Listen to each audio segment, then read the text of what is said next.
Start your day with mdrive.com. mdriveformen.com. Free shipping, 60-day money-back guarantee. So generally, first impressions with quarterbacks in the NFL are somewhat accurate. You can see great really quickly. Russell Wilson, Brett Favre, John Elway, Peyton Manning. You can see it. Patrick Mahomes, you can see it. You're like, wow. Josh Allen was different. He was awful his first year. 52% completion percentage, 10 touchdowns, 12 picks, passer rating in the 60s. And he was bad his last year at college, and then he goes to the NFL, he's bad. But there is a reason why the eye test matters. There is a reason in recruiting you'll find a smaller player who's super productive, but general managers like the size and the arm and the mobility. They like those things. They like big. They like the eye test. They like the feel. Josh Allen, awful as a rookie 2 years later, outside of Aaron Rodgers, he's my number 2 choice for MVP. He's got more touchdown passes this year than he did in his first 2 years combined. And I think, and generally it doesn't work that way. You see a lot of special early. Justin Herbert, a lot of special, not winning a bunch of games yet, but a lot of special. Peyton Manning, Elway, Russell Wilson, Favre, Rodgers. I think his precedent is Troy Aikman. And Troy Aikman was 0 for 11 his rookie year. He had 9 touchdowns, 18 picks, a passer rating in the mid-50s, and completed barely 52% of his throws. Troy was bad. And Josh Allen was bad. But they had something in common. And this is why the look, the size, the arm, some of this stuff's not quantifiable. It's just, it looks like it should work. Troy Aikman looked like he should work. Have you ever been around Troy Aikman in a T-shirt? A couple years ago, I bumped into him. He was out to dinner, and Troy's just big. He got big hands. He's got big chest. Troy's just big. Troy looks like an NFL quarterback for the Dallas Cowboys. If you drew a picture of him, you're like, yeah, what's that guy do for a living? He's a quarterback for the Dallas Cowboys. He looks like a quarterback. Josh Allen, big, strong kid. Dad's big. Josh Allen's big. He looks like a quarterback. They both had one thing in common. They were awful their rookie year. But the reason GMs and people fall in love with sort of the size and the arm is if you can just get 3 things right. And Josh Allen and Troy Aikman, 3 things got right. You got him a great young coach, Sean McDermott, Jimmy Johnson. So you got him a good coach. You got him a sharp young coordinator, Norv Turner, Brian Dable. And you got both. They both popped when you get them a developing or a star go-to wide receiver. Every Sunday, they got to take it off the top guy, Stephon Diggs and Michael Irvin.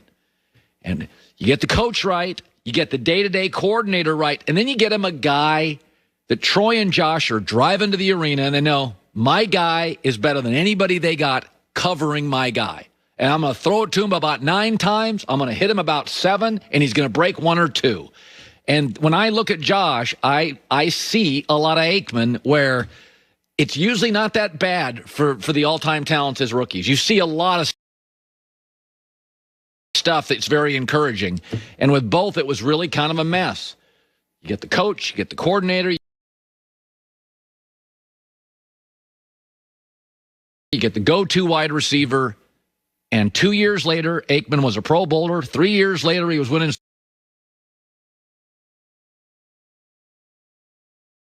Super Bowls and was America's quarterback. And this kid it's crazy. I mean, he is out of this world good. Arm, size, look, cannon, risk taker, a little cocky, just a little cocky. Like Mahomes, he plays with a little, I don't like swagger, just a little cocky. I'm going to make the throw and kind of turn my head a little bit, just let you know, wasn't that hard, I could do it again. Joy with the news. No. Turn on the news. This is the Herdline News. So before we get to the Herdline News, a little bit of breaking news. Mason Rudolph will start Week 17 for the Steelers. Oh, boy. Cleveland. Browns by 30. So even if the Steelers lose, they can't drop lower than a 3 seed. So it doesn't matter. They'll have home field for their first game, and regardless. And Cleveland needs to win, yes, and just came off a stinker. So it's at Cleveland. The line was 6.5. I'd be shocked if it didn't move to 8 to 8.5. I'll take Cleveland. Yeah, in a round. I would assume so. So Jared Goff had surgery yesterday to stabilize his right thumb that he broke and dislocated on Sunday, and he'll be out for the Rams' last regular season game. Sean McVay said Goff could return for the playoffs if their season continues past this week. Backup John Wolford is in line to get his first NFL start Sunday against the Cardinals.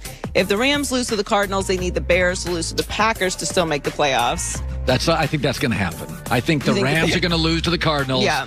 And Green Bay is going to beat Chicago. Well, I mean, this game, I think it's now, it's the Cardinals should win this game. If Goff is not out there, John Wolford's getting his first start. You know what I thought was they should amazing? Win this game. I saw a story either today or yesterday. It was like, but he'll be available for the playoffs. I'm like, Sean McVay is saying he could return for the playoffs. So you break your thumb as a quarterback and you're fine 2 weeks later? That doesn't even sound right. I mean, modern medicine. I don't know. They're saying he could do it. I mean, he's not obviously not going to be 100%, but it's the playoffs. So if he can play through it, then they're going to make it happen. He's also optimistic. McVay is that Cam Akers will be able to return from his high ankle sprain this week, but they're uncertain if he's going to be able to play on Sunday as well. So, there's a ton of playoff implications in this weekend. This is basically an additional wild card weekend with all the winner go-home games. Sunday is going to be crazy. It's going to feel like 6 playoff games.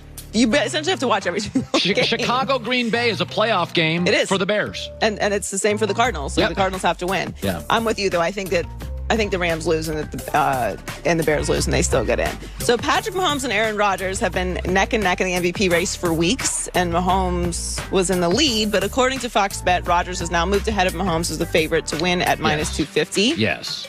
This comes after his 4-touchdown game in the Packers win over the Titans Sunday. This is also the first time this season that Fox Bet has had Rodgers as the odds-on favorite to win the award. Yeah, I think he feels.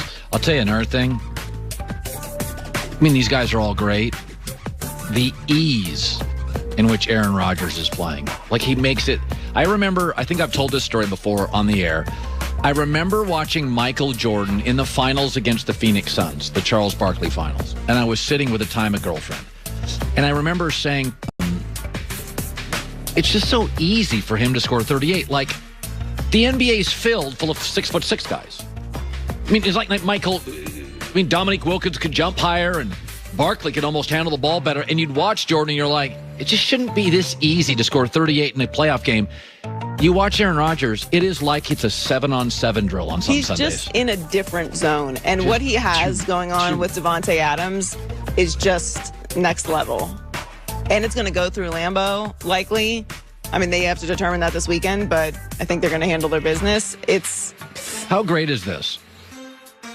Baseball helps the big markets because no salary cap. NBA, there are glamour markets, Miami, LA. We could have the playoffs going through Buffalo, Green Bay, and Kansas City. I mean, it's great. I mean, that's or small market New Orleans. Like, if you look at the NFL secret sauce,